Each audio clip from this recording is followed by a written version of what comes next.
الحمد لله رب العالمين والصلاة والسلام على خاتم الأنبياء والمرسلين وعلى آله وأصحابه أجمعين ومن تبعهم بإحسان إلى يوم الدين. فيا عجبا كيف يعصي الإله أم كيف يجهد الجاهد في كل شيء له آية تدل على أنه واحد. کوئی تو ہے جو نظام ہستی چلا رہا ہے وہی خدا ہے وہی خدا ہے. طلباء کرامو په مخکینی درسونو کې منګه مقدمه بیان کړله او په مقدمه کې منګ دا وضاحت وکړو چې دا هر څه الله رب العزت پیدا کړی دی او ټول انبیاء کرام بخبل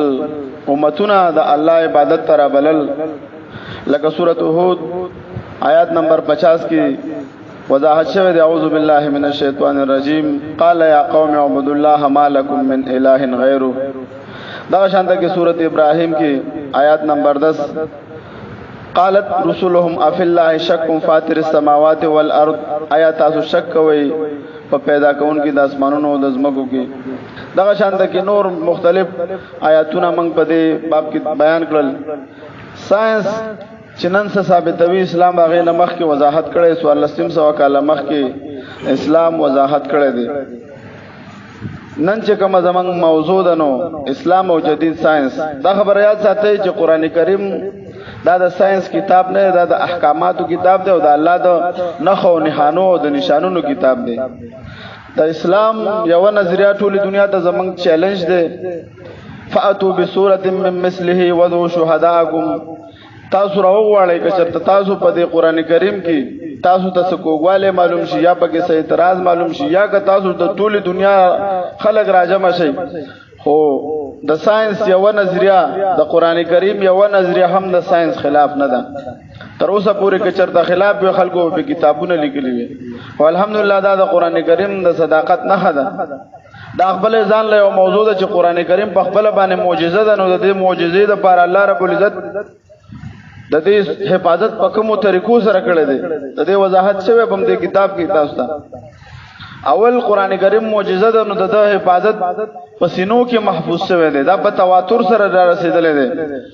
د جبرائیل علیه السلام نه نبی علیه السلام سینې مبارک ته دا منتقل شو به داغه صحابه کرامو سینې ته به داغه تابعین او به تبع تابعین او ان تر دې چې دی وخت پورې الحمدلله دا سینه په سینه یو بل تر رسیږي. د دې الف با تاسو نشي بدلولې. دغه شانته کې د دې شان نزول معلوم دی. د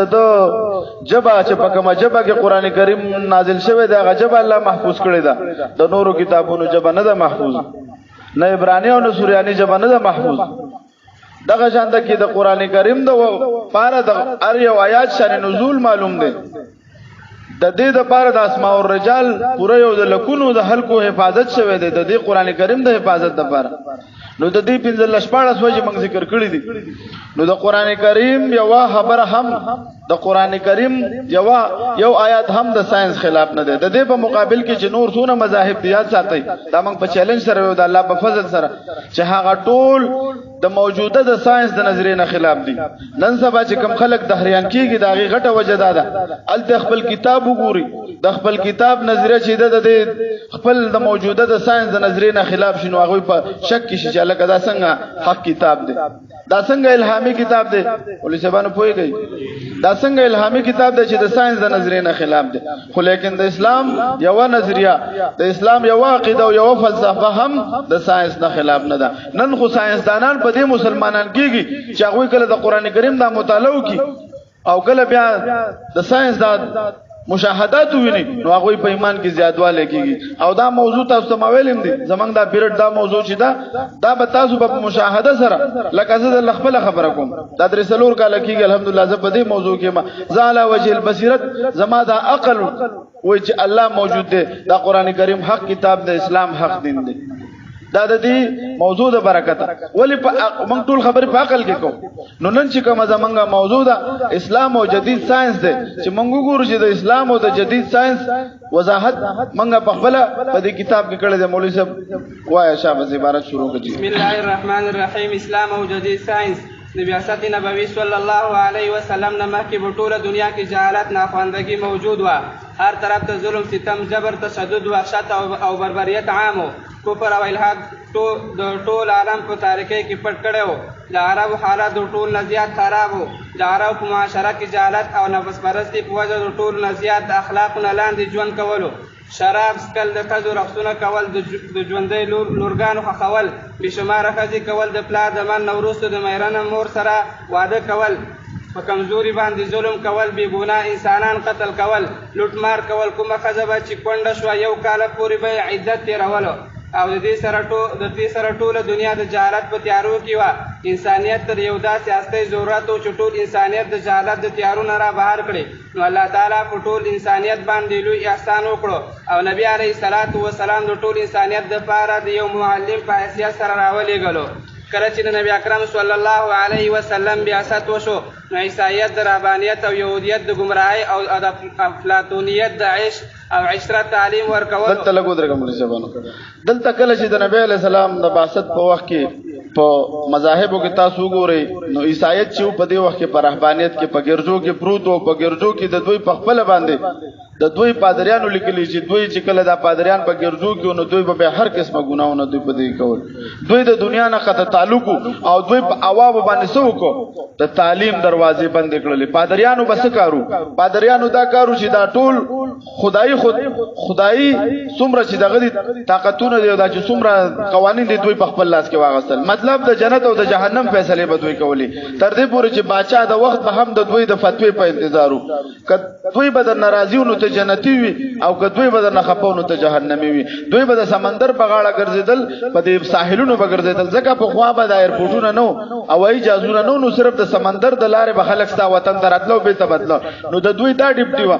نن خو زمونږ د کسټم والا ګرځي چې څوک داسې غیر ممنوع څیز را نه وړي. دوی به کتاب دوی به چې وکتو چې چا کتاب د بار ملک نه راوړو نو کتاب بیا هلته سمندر ته وغورځو یا به یې وسوځو. دوی د خپل عوام په جهالت کې ساتلي وو، څه کړي وو؟ په جهالت کې ساتلي وو، په ناولتوب کې ساتلي وو. دوی دا نظریه وه چې څوک څونه ناول یې دومره خدای ته نږدې. په کله چې په 19 کې سپین کې د مسلمانانو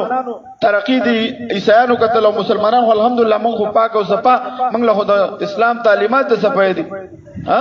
نو کله چې یو عیسائی خپل د بدن صفای شروع کړل، لامبل شروع کړل، پاک جامع غوښتل، دا هغه وخت چې کوم عیسایان مولیانو پادریانو هغه په د کوپر پتو لګولو ته کافر شو د خپل ځان په صفای باندې. لکه تا د دوی ژوند داسې په لاندې پروت، نن دوی موږ له د ترقی لاره خي. ترقی خو دوی د مسلمانانو نه زده کړې ده. تاسو کتابونو مطالعه وکړئ چې دوی هغه د علامہ اقبال رحمۃ اللہ علیہ شعر دے وہ کتاب ابن اباکی جو دیکھے ان کو یورپ میں ما چې کله د خپل مشرانو کتابونه په یورپ کې تو دل ہوتا ہے سی پاروزله میں پلکو چاو دے دو لکه زمنګ د مشرانو نه ګوره د هر څه دوی زده کړی دي. دوی خو بالکل په ناخواندو پر رهبانیت کې پراتو. يهودیت خو د گمراهۍ په لار کې، يهودیت خو بالکل ختم. د دوی اتخذوا احبارهم ورهبان آیات مبارک ده. دوی د خپل خدایان، دوی د خپل مولیان د خدایانو په نظر سره کتل. څنګه دوی ورته حرام او حلال ګرځول. دي کې دا زمونږ مرګري به دا دغه په موږ باندې را پټ کوي. نه، زمونږ علماء کرام مجتهدین دي، هغه یوم حرام حلال کړي نه دي. لیکن د کله چې د يهوديانو او عيسى عليه السلام په خپل په بایبل کې ورته وي، يهوديانو عالمانو ته وي تاسو هلاک شي، تاسو خپل خبره د خدای خبرو په شان غنئ، د خپل خبره په وجه باندې وي د خدای خبره منسوخ کوي. نو دا د گمراهي خبره وا. د رجم آیاتونه د زنا په باره کې پکيو حدیث مبارک کې موقع ذکر ده چې مالدارو بکله دوی کې زنا وکړه نو بس یو بدري کوته کې به خوشي به کو، چې غریب په کې زنا وکړه به سنگسارو. نو دوی په گمراهی کې پراتو. او کم چې افلاطونیتو، کم چې د یونان فلسفو، د یونان افلاطون او ارسطو دا چې کوم، نو هغه به د عیش او د عشرت تعلیم ورکولو. نو په مقدس مکه باندې دا درې غټې ډلې وي. په دې وخت کې دا درې وانه شو د انسانیت نه لاندې غورځېدلو. نو په دې وخت کې د اسلام ظهور وشو او هر یو انسان ته خپل مقام تعین وکړو. د دنیا او د آخرت د علوم او دروازې د نوې انسانیت لپاره خلاص کړي. دا اسلام په ټول انسانیت باندې ګوره رحمت دی. ګوره دا چې موږ وایو کنه چې دا اسلام حقیقت خبره ده چې ګوره انسان ته انسانیت چاو خودلو د اسلام ورته خودلو. لیکن نن د یورپ فلسفه مولوی صاحب نه پوهیږي. نن په 19مه صدۍ کې چې کله دوی پیدا شول، 19مه صدۍ کې چې دوی د هیومنزم فلسفي بنیاد کې وستو، نو دوی ویل انسان اوس پیدا شو. جدید انسان اوس پیدا شو وای د در مخ کې چې څومره انسانانو وای دا د بل چا اختیار لاندې اوس انسان اختیارمند خو هدا چې دا چې څه کوي هغه کوي خو لیکن دا خبره د دوی غلطه ده زمولي سره په دې وخت کې د اسلام ظهور وشو هر یو انسان ته د خپل مقام تعین وکړو د دنیا او د آخرت د علومو دروازې د نوې انسانیت دپاره خلاصې کړې او د ساینس او د ترقۍ لارې ورته معلومه کړه اسلام انسان ته د رهبانیت په ځای د علم حصول ټولې طریقې بیان کړې که چېرته اسلام د علم د ترقۍ دپاره لاره نه وي برابره کړې نو انسان به هېڅکله داسې د ساینس په علم کې ترقي نه وي کړې اسلام د انسانیت د خواهشاتو سمت بدل کړو او د موجودات تجرباتي ساینس بنیاد یې کېښودو اسلام د مناظر فطرت د مطالعې دعوت ورکوي او انسان ته دې وضاحت کوي چې په کائنات کې د الله تعالی د قدرت نشانات تلاش کړه ارشاد باری تعالی د اعوذ بالله من الشیطان الرجیم ان في خلق السماوات والارض واختلاف الليل والنهار والفلك التي تجري في البحر بما ينفع الناس وما انزل الله من السماء من ماء فاحيا به الارض بعد موتها وبث فيها من كل دابه وتصريف الرياح والسحاب المسخر بين السماء والارض لآيات لقوم يعقلون البقره آیات نمبر 164 یقینا د اسمانونو او د ځمکې پیدا کولو کې او د شپې او ورځې په بدلیدو کې او په هغه بیړیو کې چې په سمندر کې هغه څه روان کړي وي چې خلکو ته نفع رسوي او په هغه څه کې چې الله تعالی له اسمانه بر نه راورولی دي چې اوبه دي نو په دې سره ځمکه د هغه د مړ کېدو اوچېدو نفس ژوندی کړه او په دې کې هر قسمه خوځنده شیان لکه ګرځېدون کې شیزونه مو خواره کړل او د بادونو په ذریعه لکه ګرځولو را ګرځولو سره په دې کې د ورېز او د اسمان او د ځمکې په منځ کې داسې د ورېز د اسمان او د ځمکې په منځ کې سکړل دای مسخر کړل موږ تاسو وضاحت کړو کنه د دې په اړه کې چې دا ورېز دا د بخارات دا ورېز څه دي دا بخارات دي د سمندر دا بړبړکې موږ ورته په پښتو کې دا د اوچت شي او دا یخ فضایي مقام د ورېز په شکل کې ویول شي الته دې به ته نو بجوړ شي او بیا چې کوم ځکه ضرورت وي دا الله چرته خوخه بیلته د باران په شکل کې راوريږي اسی تاسو سوچو کې یار دا خود به خود بسنګ کیږي دا خود به خود د څه اسانه خبره ده چې دا دونه وړي وړي بړبړکې دي ورو چتی شو دنه دې به اساس کې جوړ شي دنه دې به غلې جوړ شي به دې دنه ووره جوړ شي دا چې سونه بر فضا مقام ته زی یا خوالی طرف ته زی نو دنه بعض وخت کې غلې جوړ شي زینو کې ووره ته جوړ شي بیا په یو ځای نه را پرې خودل کېږي بیا د اساس کو په ذریعہ را پرې خودل کېږي کم ځکه زیات را ورځي کم ځکه کم بیا د دې رفتار صرف 558 کیلومتر دی سو د باران دغه څومره دی مولوی صاحبانو دغه ټکټ خبر 558 کیلومتر فی گھنٹہ رفتار سره دا سفر کوي ګوره دا د ګولې د رفتار نه تقریبا څه کم دی ګولې رفتار څومره دی موږ په لوز ویلو تقریبا 1600 د 5 کیلومتر 1655 د څومره دی 1600 د پر 1700 نه بره 1700 کیلومتر فی گھنٹہ رفتار سره دا سفر کوي نو د ګولې رفتار دومره دی دا باران رفتار داغه نه لږ معمولی کم دی نو مطلب ته هر څه څنګه خود به خود کې دی شي دغه شانته کې حدیث مبارک د علم نبی علیہ السلام د هر قسمه علم حاصلولو لپاره مسلمانانو ته تاکید کړی دی وایم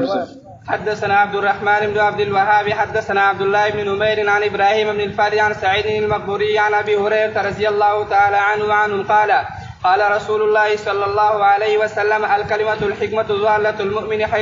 حيثما وجدها فهو حق بها رواه الترمذي وابن ماجه یعنی علم د حکمت کلمات د مؤمن د لاس وتل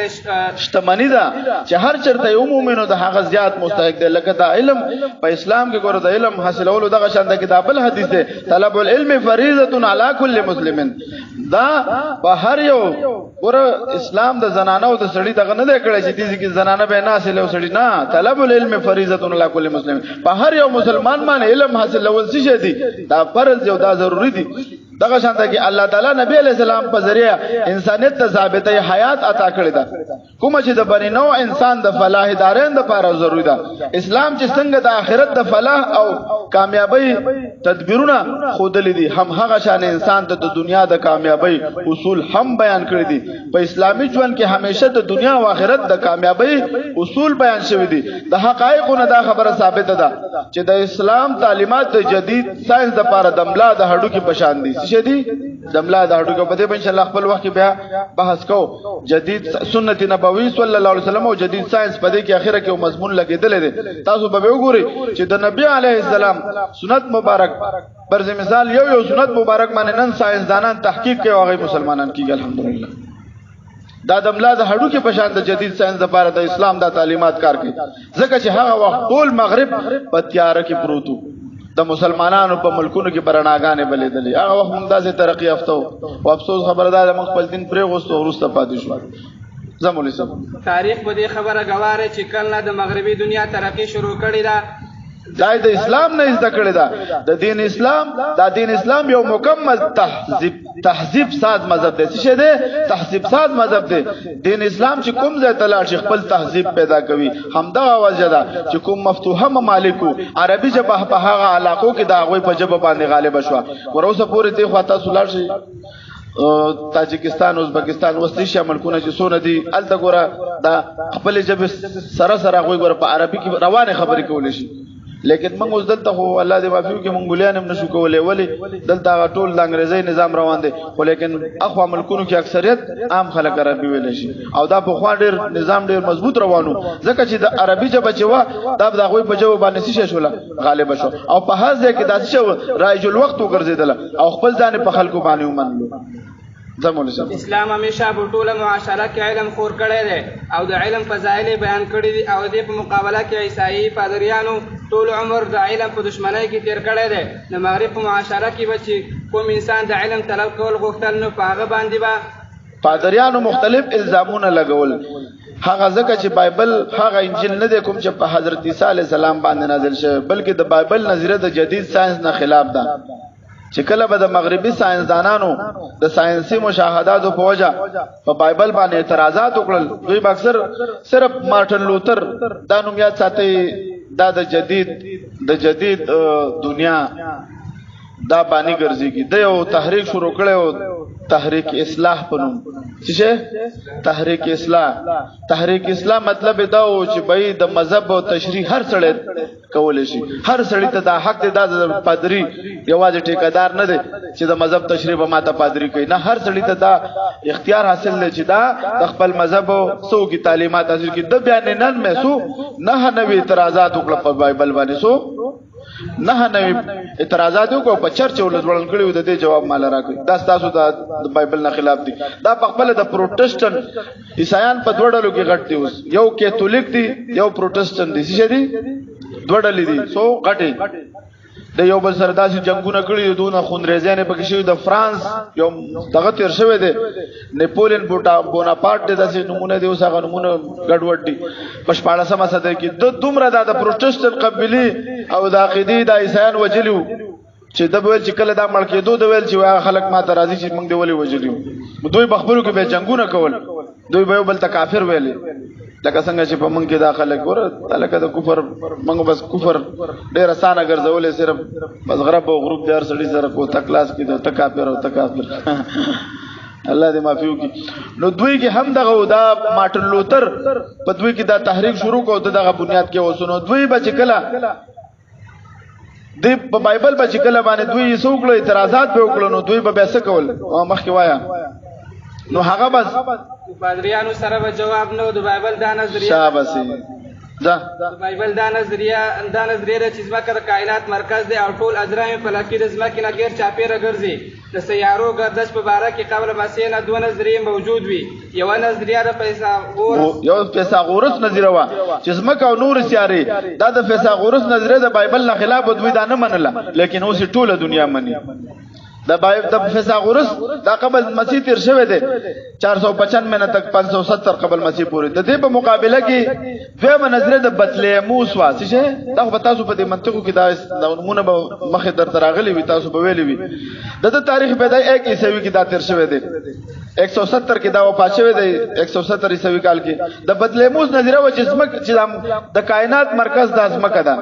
او ټول اجرام فلکي د ځمکې نه غیر چاپیره ګرځي د بایبل نظریه د بطلیموس پشان وا نو دوی سوکړو نو دوی دا نظریه سکړه کوم نظریه خو حقله مولوی صاحبانو د بطلیموس نظریه خو حقله دا د بایبل پشان وا خو کله چې بیا په تقریبا چې کله جدید فلسفو دا کمزې ته ورسېدلو اول کوپرنیکس په 1473 نواله 543 پورې تیر شوی دی دا نظریه پیش کړله دو ویل چې یار د کائنات مرکز مکه نه د انور دی زمنګ د کائنات د انور نه غیر چا پیره دانه هسیاري ګرځي مولوی صاحبانو پوهیږي اسماني خبرې بیا ورپسې ګلیول په نوم باندې چې کوم دا خو بیا اخره کې پانسیم کو دا خو په جیل کې بیا مړ شو د تاریخ پیدایش تقریبا 1564 دی دا د اټلیو مشهور حیاتدانو د به دوربین ایجاد کو سو کو نو د فیثاغورس او د کوپرنیکس د نظریه تایید وکړو کله دا تایید وکړو نو تل ورپسې عیسایان نه پاسې ته ولکه بدعت ته کو بدعتي شوي کافر شوي جسمه دی ول جسمه د کائنات مرکز نه دی بلکې جسمه د نور او اجرام فلکی په شان د لمر افتاب نه غیر چا پیره ګرځي نو پادریانو په ګلیل باندې الزامونه ولګولو چې تاسو بدعت ایجاد کړل ځکه د بایبل نظریه د خلاف نظریه پیش کړه هغه ته د عمر قید سزا ورکړه چې په قید کې هغه په 1642 عیسوي کې دا وفات شو جرم داو چې دا نظریه پیش کړي و چې زمکه د کائنات مرکز نه دی او د بایبل نظریه ده چې زمکه د کائنات مرکز دی پادریانو داسې ډیر مشهور ساينسدانان د مذهب په نوم باندې قتل کړي دي دا ګوره دی وی ښا تاسو چې کله تاسو باندې اعتراض وشي چې مذهب همیشه د ترقې په لار کې خنډ نو ته ورته سوي عیسائی مذهب عیسائی خود ساخته مذهب يهودیت هندومت دا د ترقې په لار کې خنډ هغه چې ډیر ساينسدانان مذهب پانسي کړي دي ته ورته مسلمانانو د ساينسدانانو څه کړي دي دا غوي عزت کړي دي دا غوي ته مقام ور کړي دي مسلمانانو اس کله یو ساينسدان نه پانسي کړي دا چې پانسي کړي ټولي ساينو پانسي کړي چې د بایبل خود ساخته کتابو ځان نه لیکلو او هغه د جدید ساينس نه خلافونه چې ستار مولانو خلاف یو فتوا راشي نو څه دی خیال دی بس مجبوره بل غور سره فتوا نشته و چې ور بس پانسي کوي سړی ډیټه کوي ها زمخ کې ځای شامل دغه چې سایت خو ساخته مذهب دی او د مغرب د پاره د پادریانو همیشه د علم دشمنی سره د اسلام د دشمنی هم کړی دا د اسلام سره هم دشمنی کړی دی یوازې دا د علم دشمنان نو د اسلام سره هم دوی دشمنی کړی ده زمونږ سره مخ لیکن دې په مقابله کې اسلام د اول ورځې نه ټول انسانیت ته د علم او ترقۍ لار ښودلې او د جدید ساينس بنیادی برابر کړی دی د اسلام او عیسایت چې اول ځل مخامخ واله وشو هغه د جنگ په میدان کې وشو د عیسائی په بولسبانو عیسایانو سره چې کله زمونږه ولنې مقابله خو ټیک دالته براتل دعوتونه نبی علی السلام ورته ورکړیو خاتونه هم لګلیو قیصر ته لګلیو روم د عیسایو داسې نورم مختلف خطوط تلیو خو کله چې اول ملاقاتونه کېدل د مسلمانانو چې دغه بزرهاو مسلمانانو یو خو بزرهاو عیسایانو دا د جنگ په میدان کې شوی د جنگ په میدان کې چې کوئی کله به دوی وکتل د مسلمانانو معاشره لکه د جنگ یرموک په موقع باندې د عیسایانو سره شو چې کله حضرت عمر رضی الله تعالی عنہ خط ورولېګلو خالد بن ولید رضی الله تعالی عنہ چې ته راځه یا مدینه منورې ته راشه او کنه نو ته امارت چاته وسپاره ابو عبیده بن جراح رضی الله تعالی عنہ د معزول کو دی وخت کې وار می چیف ته معزول کوا د دوی د ژوند بچ دوی قتلو پر مثال عیسایانو بچ د مسلمانانو د عام ژوند قتلو یو خو افسر ولا لار می چیف دی کمانډر ولا یو عام صفاهی دی دوانو به یو ځای په یو د سرخان ناسو خوراک وکړو دوانو به یو شان ژوند درو نو ګوره د عیسایانو په معاشره کې دا شی نشته هغه کې میجر ځان له جدا دی کیپټن ځان له جدا دی پلان کې ځان له پلان کې ځان له د هر یو خپل خپل رتبه دي د مسلمانانو بسو د مسلمانانو د دې ژوند نه به داخله متاثر کېدل زبول شم دغه ځنوای د اسلام او عیسایت چاول ځل مخاله وشو هغه د جنگ په میدان کې وشو د عیسائی فوج عام سپاهیانو به چې کله د اسلام فوجي مشران او عام سپاهیان لیدل چې مسلمانان څومره عاجزي کوونکي وو او د یو بل سره یو شان د مساواتو ژوند به یې کولو نو دوی به حیران شول ځکه د عیسایانو په معاشره کې داسې انصاف او عاجزي نه وه چې خلیفہ د وخت اوار می چیف دی د عام فوجانو په شان ژوند تیر کړي ورته د خلیفہ د وخت چې کله حضرت عمر رضی الله تعالی عنہ خطبه ویلا او هغه یو کسر پس را پاسې دوی چې ګوره تاسو 2 ساده راغستې دی موږ لم یو را کړی دی نو هغه ورته سوې دا نو چې وی وخه لکه د مجلس نه بار کین نه وای دا یو د زما د زوی دی ما انزل وغلون دی نو دا مې د خپل زوی را واغستو خپل ځان احتساب د پر الحمدلله زموږ داسې مشران تیر شوی دي لیکن نن اسی سوچو کا دی وی یاره منګه سخت فیصله کو سخت فیصله چا د پاره کوي مو تا غریب سړي د پاره کوي چې موږ د موټر سایکل تیل نشو برداشت کولای سخت فیصله خدای وزیران د پاره وکا د ایم پی ګانو د پاره وکي د مشرانو له وکي چې دا کم په داسې موضوع کې یو ستایو د 18 گریډ افسر د شاهانه ژوند تیرې لکونه روپۍ په دمانه خرچه کیږي دا خرچه په دې غریب باندې ولې نه کې سخت فیصله خو صحابه کرام کولای چې یو شان به حضرت عمر رضی الله تعالی عنہ صحابه کرام ورته وې دا اے امیر المؤمنین دا ډوړی دا خود لکه دا به د اوربشو په ډوړی و او چې دب دی ورکو هغه بوس به دیوالو دلوي دا خور سره نشي خوړلې تا ته خو سفیران راځي د نور ملکونو بادشاہان راځي حضرت لک بخبل باندې لک خجوان تیروا ارس خډیر تیر دي نو حضرت عمر رضی الله تعالی عنہ ورته خطبه ویل چې د دریو مرګرو مثال ورکو پورا واقع ده دا تاسو مثالونه د دې ورکوي ځان هغه ته منسوبه وي چې اعظم مشران دي لیکن بیا روانه ست د قیصر په لار باندې او د هرقل په لار او د دې په لار باندې پرد دي نه کافرو زمنګ په اصول باندې ژوند تیری تاسو دا غوې بچانو ګوره په سیکل باندې دوی به زمنګ مشران سدي دوی به د سیکل دغه ورکول ویره د پلانکی وزیر اعظم په سیکل باندې صدارت او صدارت محل ته صدر دغه شانته کې لیکن دای من کلهونه لږ چې هغه ساده ژوند تیر کی دوی داسې شاهانه ژوند تیری نو هغه زور زمنګ نه وځي کله چې واپس زمنګ مشران دی خوراله بیا به زمنګ ترقی شروع کیږي دا بعضی خبرې په منځ کې داسې راشي چې پر مثال د صحابه کرامو ګوره داسې ساده ژوند چې یو خلیفہ د وخت بل ځان احتساب د لپاره پیش کړي خو د دې په دې وخت کې په عیسایانو کې څه شو په عیسایانو کې هغه جهالت پروت او د دوی په منځ کې به هیڅ تفاوت په پکې نو دا چې دوی سوچ هم نشو کولای چې د مسلمانانو خلیفہ خپل ځان د احتساب د لپاره پیش کوي د مسلمانانو د دې صفاتو په وجه پاغوي کې هم انقلابی تصورات به پیدا شو ځکه عیسائی پادریانو خپل عوام حتی تر دې پورې چې د ملک سربراه بادشاہ به هم د پادریانو د حکم په انتظار کې وو چې هغه ورته صح حکم کولو هغه به منلو ځکه پادریانو خپل عوام علم ته نه پرېښودل پادریان به د ساحل سمندر په غاړه ګرځیدل او د عوامو د سامانونو تلاشي به غسدله کوم کتاب ور سره پیدا شو هغه به ورنو سمندر ته گزار کړو لیکن دغه د مسلمانانو د حالو چې علم ته په اسلام کې د ټولو سيزونو نه بنیادی حیثیت او اهمیت حاصل دی مولوی صاحب پوهیږي مسلمانان علم خپل میراث غني د دې وجنه په عیسایانو کې د علم اهمیت پیدا شو او مارټن لوتر تاریخ پیدایش د 1483 عیسوي کال کې دا پیدا شو او بیا 1546 کې دا د یو تحریک شروع کو اسلامي مذهب په نوم باندې چې هر یو انسان ته د بایبل تعلیمات حاصلولو حق حاصل دی تاریخ د مسلمانانو د اندلس کوم چې موجوده سپین دی په دې خبره گواه دی چې د مغرب علمی خلکو کې د عربو علمیت او قابلیت داسې موجودو چې دوی په اکثر د عربو د مصنفینو حواله به پیش کولی د 15مې صدۍ په اخر کې وایي د مرشد د 15مې صدۍ په اخر کې شالوی حاکم ورکړیو حکم ورکړیو د دې خبرې وی خصوصي خیال کوي چې څنګه تاسو د ارسطو د فلسفي پیش کوي مولوی صاحب علي خان دي څه چللې د څخوان درا خان دي کنه موږ هم سوچ موږ هم لګو خان درو خو موږ زړه زور کو لګي چې عبارت یو تخان درا خان دي وایوا ها دی ویلو چې تاسو د ارسطو فلسفه پیش کوي مولوی صاحبانو غب پکې لګاو چې خان درا خان دی ویلو چې تاسو د ارسطو فلسفه پیش کوي هغه خو اوسه پورې په جهالت کې پراته نو کله چې دوی په ولسمه صدۍ کې ترقی دغه شروع شو نو دوی د فلسفه پیش کولې نو دوی ویل چې کله تاسو د ارسطو فلسفه پیش کوي د مارټن لوتر د تحریک نه وروسته عیسایان خود مختار شو څه شو دی وخت دوی بیا مذهب نه وته ځخ خپل کار دی کو پادری ته ویلې د پادریانو مزور کولو بیا بچاهان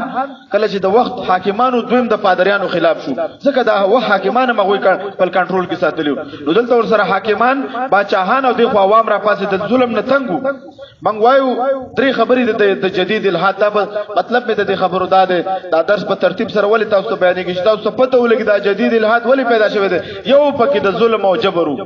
یو پکې خبره د ظلم او د جبر وا چې دلته دې سخت دومره سختی وګنه په دې عیسایت کې یار چې ته پس نه پويږي بس چې درته وای کینه کینه او چې درته وای پاسه چې درته وای جنتی او چې پادری لوي چې جهنمي نو دې ژوند بس خوندي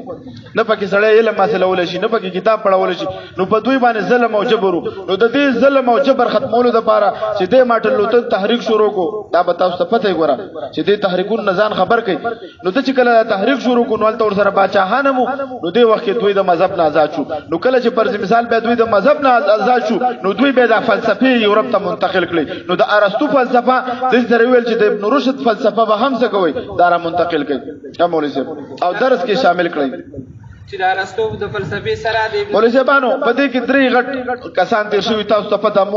معلم اول ارسطو دی دا لقب ملو شوی دی دویم نمبر چې دی فارابي دی دا مسلمان دی او دریم نمبر ابن سینا دی د ابن سینا کتابونه اوس هم په یورپ کې پڑھاویږي په طب کې دونه کار کړی دی د جدید طب بنیاد دی خلکو یې خېدي الحمدلله دا زمونږ مشرانو د تاریخ دی منګه څنګه او اوس منګه څنګه یو د مسلمانانو مگر وہ علم کی موتی کتابیں اپنے آبا کے جو دیکھے ان کو یورپ میں تو دل ہوتا ہے سی بارہ دالا علامہ اقبال رحمۃ اللہ علیہ اشعار دی کبھی اے نوجوان مسلم تدبر بھی کیا تو نے دا پورا دیو دغه په ذکر کړی دی غزل په ذکر کړی دی پورا اشعار په دې باندې ویل دي چا کله په یورپ ته لاړو دا خپل مشران دا کتابونه وکتل 400 خپل ته پراته دي مونږه څه شي مونږه خو بس په جهالت پسې روان یا مولوی صاحب ته مسلمانانو پاک او ځوان دا د دې نه شروع کړ مسلمانانو پاک او صاحب جنو په عیسایان و صلات وکړل ځکه پادریانو باغوي ته ویل چې څوک څومره ګنداوي هغه عمره به خدای جل جلاله ته قریب وي نو دوی به د خپل ځان صفاینه کوله او دوی به ترتلو او د لمبول نه به ویره کوله ټول یورپ په ګندګۍ کې ډوبو او مسلمانانو په خپل ملکونو کې دا وخت جدید څیزونه استعمالول په اندلس کې یو عیسائی مشر د مسلمانانو د صفای نه متاثر شو او دوی هم د خپل ځان صفای شروع کړه نورو عیسایانو پرې د کفر فتوا او فتوی ولګوله حکوم دور کې چې یورپ د رڼا نه محروم او د هغوی لارې او کوڅې په تیارو کې ډوبې وي په هغه وخت کې د مسلمانانو په بازارونو او کوڅو کې رڼاګانې ټوله شپه بلیدلې د اندلس د تاریخ په دې باندې ګواه دی نن چې ساینس څومره ترقي کړې ده د دې بنیاد په اصل کې د هسپانیا کې د مسلمانانو هغه دور دی ځکه چې عیسایانو ته د علم حاصلول ممنوع و مولوی صاحبانو تاسو ته وضاحت وشو لکه د اسلام یو ډېر پاک ښایسته او جدید تاریخ موجود دی د اندلس په سپین کې موږ 800 کال حکومت کړی 800 سال حکومت یورپ ته چې کوم دا ترقی منتقل شوی دا د اندلس نه منتقل شو سپین هم په یورپ کې دی دوی چې کله په قرطبه او دا غټي غټي مشهور اوسه ما جمعتونه واغه زمنګا علمی درسگاهان موجود دي او دوی اوس بندي کړی دي اول ته فرض مثال ګرځي دي جوړی کړی دي هغه دوی په ایکسپورټ او په دې نورو غټو غټو انشانو باندې بدل کړی هغه وخت کې مسلمانانو د بنو امیه تاریخ دا ولنۍ صدۍ دا ګوره 132 کې د دوی حکومت راو د بنو عباس د بنو امیه خورشیا بنو عباس رسته راو کنه په 132 کې اولنۍ صدۍ کې مسلمانانو با څه کولې خپل سکو باندې به مهرونه وال نقش لکه دا روپۍ دي کنه او وخت خو به دا کاغذي روپۍ نه ونه سکی به وي په دوی باندې مناقشه به وي نو بیا به یورپ والا څه کول یورپ والا به خپل روپۍ مسلمانانو ته لګلې چې په د باندې نقش وهان هغه وخت منګه جدید ترقی والو هغه وخت زمونږ ژوند چې د ترقی والو لیکن موږ مسلمانانو به چې کوم چوغي استعمالول دا اوس دوی کوم چوغي دا د عربونه هغه وخت مسلمانانو د ریخمو او داسې خسته لباسونه تیارول مسلمانانو دوی سره دانو خوشبویانه دا څومره چیزونه چې پر مثال یورپ بالکل پتیارو کې پروتو او مسلمانان هغه وخت سو په ترقی کې لیکن دا ولسمه صدې پورې پر مثال دا روانو چې کله بیا زمونږه په مزه خپل مذهب پر غسل په ځای په دنیا کې چې شو د دنیا په محبت کې او په عيش او عشرت کې مبتلا کېدل شروع شو هغه بیا زمونږ د دین په اصول باندې ژوند تیرول شروع کړو لکه دا یو واقعیا خپل باندې یو کتاب کتلی و کله چې د مسلمانانو د عروج دورو و یورپ کې یورپی چې کوم حکمرانانو دوی سوچ کو چې موږ به د مسلمانانو مقابله څنګه کوو دوی به موږ څنګه دا کوو دوی یو سفیر راولې کو بغداد ته چې تورشه مسلمانانو د اجور معلوم کا جاسوسي لپاره اچھا هوټل ته راغی هوټل کې خوراک وکړو نو یو کس ته پته ولګید هم خاصه د بل ملک باشنده راشي غي پته لګي لباس نه پته لګي یار دا د خبر نه دی دا د بل زیدي الګا دا د بل زین راغلی لباس دار چې خپل مختلفي نو دا هغه کم چې دا د مقامی کس واچ روټي خوړل نو چې د بانک هغه د هوټل دغه ته او منجر دی ویل چې لکه تاسو ته ملمه کاری دا د بل ملمه ما او د 100 روپۍ خوراک ته ویل لکه د 2 روپۍ دا پیسې ته پځه او د ته وای چې بس مسلمان ملمه دا نو ټول نه فوټو د انګریزي کله روټي خوړل دغه ته راو ډاکټر ته راغی چې پیسې ورکړي هغه کاونټر والا ورته چې تاسو کوشش دي چې مسلمان وایي چې ما ملمه د بل ملک نه راغلي دا ډېر حیران دي چې تاسو ما نه پیژنې نه په مثال نه راځي تما توقع شته او ډېر نه سلالش ته زما پیسې ورکړي یو دکاندار ته ورغو یې ما چې څه افغانګې شي راکړه هغه چې وختو او ټول چې ما سره مشته زما د گاونډي نه والا دا مې راځي چې نه پتا څنګه چې زما سره ستو گاونډي نه والا هغه لاړو گاونډي نه والا ځنه تاسو چې ته سره ما ته ولې راغلو تاسو ما باندې ولې خرڅ کړی تاسو کوم موجود کان دوی دا دکاندار ته وستار الحمدلله ما ډېر دکانداري کړې ده زما الحمدلله د بچورې د برابر شوی خو زه ناست یم زما دا ګاونډي چې نه دي خرڅ کړي زه خپل ګاګ هم دله لګم د انګرېز واپس جاز ته کېناستو لاړو یاره مسلمانان ټول خوشي والي زمونږ یې داسې ژوند اوس دکاندارانو څه لیکلي دي موږ لاندې نه چې غلې یو نو بره به څنګه فیصلې کېږي طارق شریف صاحب خبره چې تل لاندې ټول عوام د غلې او دی وي چې موږ باندې د شیخ عبدالقادر جیلاني رحمت الله علیه حاکم چې دا کېدی شي نه تر څو پورې چې موږ لاندې نه تدخین خپل ژوند نه بدل کړی تر څو پورې چې موږ هر یو انسان اول د خپل ځان والا مو بیا تاسو د هر یو انسان خپل ځان موږ نه بدل کړی په طور د قوم په طور د یو ورمون مخکې ترقي نشو کولی موږ دغه شان د ګوال ټکول کوو د دنیا وسایل ټول منځ سره دي